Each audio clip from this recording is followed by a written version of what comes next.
آپ ویسے منہ ہاتھ دھو لیں تو آپ کی طبیعت کے اوپر اثرات اور طرح کے ہوں گے. صحیح. اور آپ نیت کے ساتھ وضو کریں تو پھر آپ کے اوپر اثرات اور طرح کے ہوں گے. سبحان اللہ. یعنی وضو کے اندر اور ویسے ہاتھ منہ دھونے کے ہاتھ منہ پاؤں بھی دھو لیں بے شک, نیت وضو کی نہ ہو صحیح تو آپ کے اوپر وہ پاکی کا احساس ہو ہی نہیں سکتا, وہ فیلنگز آ ہی نہیں سکتی جو آپ کو وضو کے بعد آتی ہیں. اور وضو کے بعد آپ کے اندر ایک احساس ہوتا ہے. دیکھیں تیمم کیا ہے؟ تیمم دراصل سمبولک ایک اسی کا سمبولک اظہار ہے جو آپ کو پاکی عطا ہونی تھی تھرو واٹر, پانی کے ذریعے سے, تو پانی نہیں ملا تو اب آپ صرف سمبولیکلی یہ کر کے اس پاکی کے احساس کو حاصل کرتے ہیں. صحیح. اب دیکھیں وہی تیمم غسل کے لیے بھی کافی ہے, وہی تیمم آپ کو کافی ہے آپ کے وضو کے لیے بھی. تو اس کا مطلب یہ ہے کہ اصل میں اس میں آپ اپنے آپ کو پاک کر نہیں رہے, اصل میں آپ اس میں پاکی کا احساس کر رہے ہیں, احساس حاصل کر رہے ہیں. تو اس کا مطلب یہ ہوا کہ یہ ساری چیزیں جو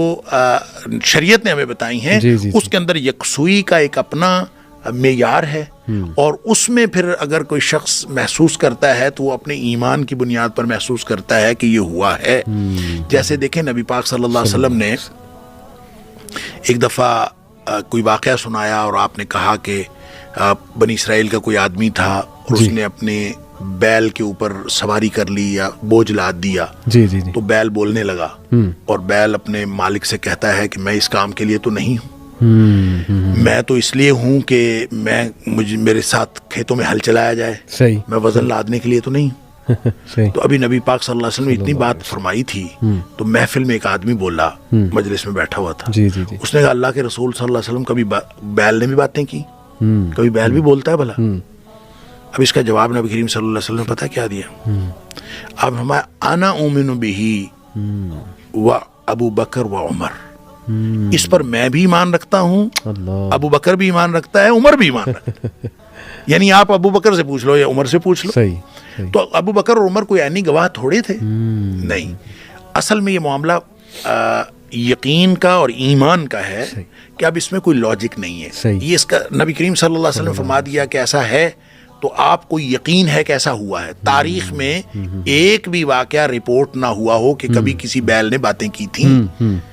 ایمان کا تقاضا یہ ہے کہ نبی پاک صلی اللہ علیہ وسلم کی بات فوراً مان لی جائے. لہٰذا جب آپ وضو کرتے ہیں اور آپ کا ایمان یہ کہتا ہے کہ نبی کریم صلی اللہ علیہ وسلم فرمایا اس سے گناہ جھڑتے ہیں, تو وہ آپ اس کو فیل کرتے ہیں کہ گناہ جھڑ رہے ہیں, تو یہ فیلنگ آ جانا ہے کہ کوئی بڑی بات نہیں ہے. آپ کو اس ایمان کی بنیاد پر جتنا زیادہ تگڑا آپ کا ایمان ہوگا اور جتنا زیادہ آپ اس میں زیادہ مضبوط ہوں گے, آپ محسوس کریں گے کہ ہاں میرے دیکھیں نبی پاک صلی اللہ علیہ وسلم آدمی جب نماز میں کھڑا ہوتا ہے تو سارے گناہ ایک گٹھڑی کی صورت میں اس کے سر کے اوپر آ جاتے ہیں.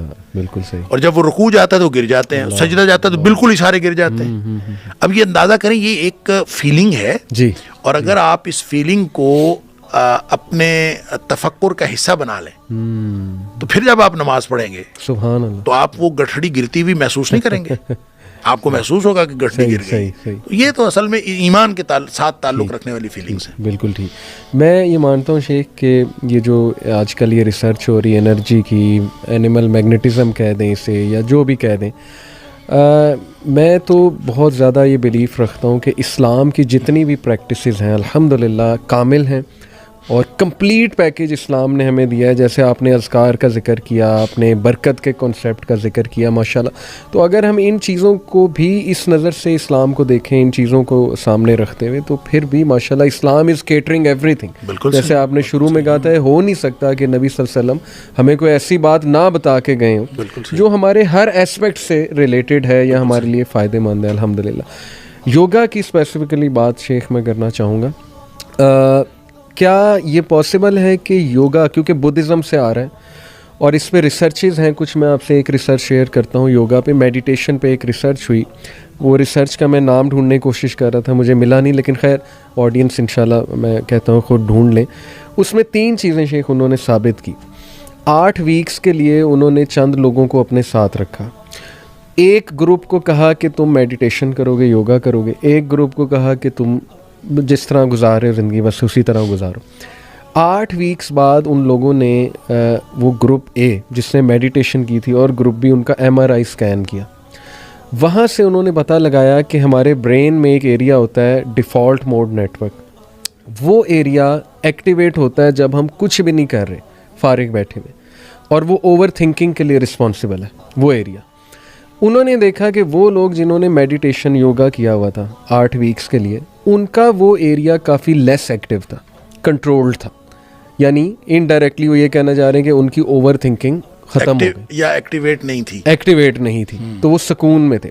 دوسرے جو تھے ان کا وہ ایریا وہ کلر سے نظر آتا ہے, بلو یا ریڈ ایکٹیویٹی کا ایریا, تو وہ دیکھا کہ وہ بہت زیادہ ایکٹیو ہے. تو پہلی چیز انہوں نے اس ریسرچ سے یہ ثابت کی جی کہ یوگا جو ہے وہ آپ کی اوور تھنکنگ اور نیگیٹیوٹی ختم کرتا ہے. دوسرا انہوں نے پازیٹیو ایموشنس پہ ایک ریسرچ کی کہ وہ گروپ جنہوں نے یوگا کیا تھا وہ زیادہ خوش تھے, ہیپی تھے, شکر گزار تھے, گریٹفل تھے, ان کے الفاظ بڑے پازیٹیو تھے. سیم سوالات دوسرے گروپ سے پوچھے, وہ نہیں, ان کی زبان پہ شکایت تھی اور نیگیٹیو ایموشنس تھے. تیسری چیز جو شیخ انہوں نے دریافت کی کہ وہ لوگ جنہوں نے یوگا کیا ہے, میڈیٹیشن کی, ان کا گرے میٹر زیادہ ہے برین میں. گرے میٹر جو ہے وہ ہمارے آپ کہہ لیں فلوئڈ ہے برین میں. اس کا زیادہ ہونے کا مطلب یہ ہوتا ہے کہ ہمارے الیکٹریکل سگنلز جو نیورونز آپس میں ایکسچینج کر رہے ہیں وہ بڑے ایفیشینٹ ہیں. اس سے آپ کی ڈیسیجن میکنگ امپروو ہوگی, انالیٹیکل ایبیلٹی امپروو ہوگی, فوکس امپروو ہوگا. تو یہ تیسری چیز ثابت کی کہ دیکھیں جی اس سے گرے میٹر انکریز ہوتا ہے. اب یہ تو شیخ انہوں نے یوگا پہ کی. میں اکثر کہتا ہوں کہ ابھی تو وہ کوئی عام سا ہمارا آدمی اٹھا لیں جو ماشاءاللہ تہجد پڑھ رہا ہے, نمازیں پڑھ رہا ہے, اس کا MRI اسکین کر کے دیکھ لیں جو صحیح میں پڑھ رہا ہے, تو پتہ نہیں وہ کیا کیا چیزیں انہیں نظر آ جائیں. لیکن یوگا کے فائدے تو ثابت شیخ اس سے ہو رہے ہیں, اور بہت زیادہ ورلڈ وائڈ پریکٹس بھی ہوتا ہے یہ. لیکن میں نے کچھ اسکالرس کو کہتے سنا ہے بالکل حرام ہے, اس میں شرک انوالوڈ ہے, یا اس میں سن کی ورشپ انوالوڈ ہے, یا اس میں پینتھیزم انوالوڈ ہے, وغیرہ وغیرہ. تو آپ کیا سمجھتے ہیں اس بارے میں؟ دیکھیں, اپنے اوریجن کے اعتبار سے یوگا جہاں سے آیا ہے, آپ اب اس کی ہسٹری دیکھیں جی, تو اس ایک بالکل ریلیجس ٹریڈیشن سے آیا ہے. جی جی. تو جب ریلیجس ٹریڈیشن سے آیا ہے تو ہم کیسے کہہ سکتے ہیں کہ وہ صرف ایک جسمانی ورزش ہے؟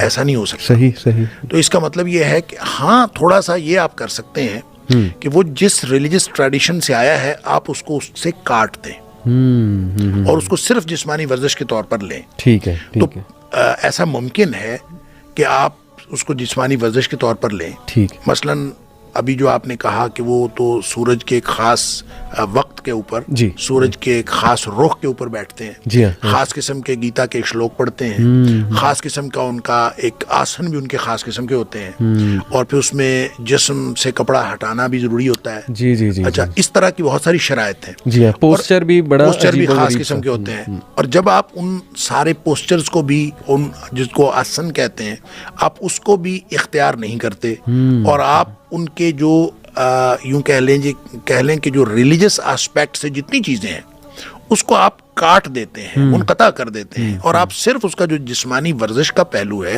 اس کو لے لیتے ہیں. تو اس لیے بعض علماء کہتے ہیں کہ یہ پھر جائز ہے, اس کے جواز کا فتویٰ نکل آتا ہے کہ صرف اس کو آپ جسمانی ورزش کے طور پر لیں.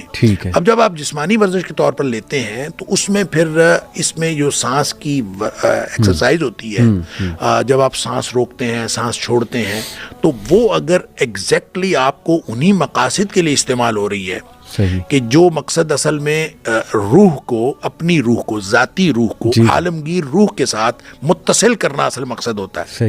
اور جو بنیادی طور پر آپ کہہ لیجئے کہ یہ ہندوازم, بدھ مت جو ہے وہ بھی ہندو مت سے نکلا ہوا ہے, تو یہ ہندو دھرم جو ہے یہ اپنے آپ کو اس طریقے سے وہ ایک عالمگیر مذہب قرار دلوانے کے چکر میں ہے کہ لوگ آہستہ آہستہ اس کے اوپر, میں نے ایک آرٹیکل پڑھا کہ اس کے اندر یہ تک لکھا ہوا تھا اور پوری ڈیٹیلز دی ہوئی تھی کہ مثلاً RSS جو ہے, جو بہت ہی ایک ہارڈ کور اور ایکسٹریم جو ان کی جماعت ہے ہندوتوا کی, وہ بھی یہ کہتے ہیں کہ ہندو مذہب نہیں ہے, ہندو دھرم مذہب نہیں ہے, بلکہ وہ کہتے ہیں کہ یہ ایک تہذیب و تمدن ہے.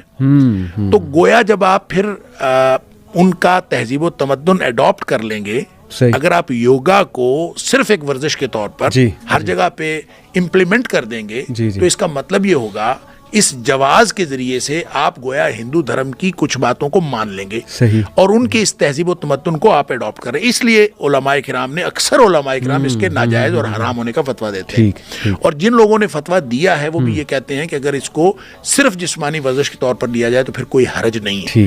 تو سوال اصل میں اس میں یہ ہے کہ کیا صرف جسمانی ورزش کے طور پر لے کر ان روحانی مراقبوں سے اور اس میڈیٹیشن سے اس کو الگ کیا جا سکتا ہے؟ از اٹ پاسبل اور ناٹ؟